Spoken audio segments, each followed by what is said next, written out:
দাও দাও, বড্ড খিদে পেয়েছে। আজ কি রান্না করলে?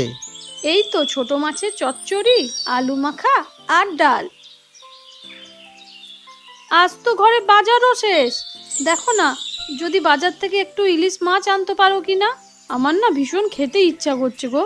তা আনবো বই কি, কিন্তু ইলিশ মাছের যা দাম, একটা আস্ত ইলিশ মাছ কিনতে পারবো কিনা বাজারে গিয়ে দেখতে হবে।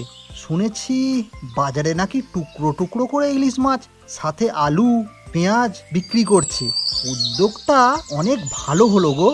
আমাদের মতো গরিব মানুষের অন্তত ইলিশ মাছ খাওয়ার শখটা পূরণ হবে। একটা বড় আস্ত ইলিশ কিনতে না পারলেও কয়েক টুকরো তো কিনে নিয়ে আসতে পারবো। তাহলে তো ভালোই হয়। আমারও অনেক দিনের শখ ইলিশ মাছ খাওয়ার। তুমি যদি কয়েক টুকরো নিয়ে আসতে পারো, তাহলে দুজনা মিলে অনেক মজা করে খেতে পারবো।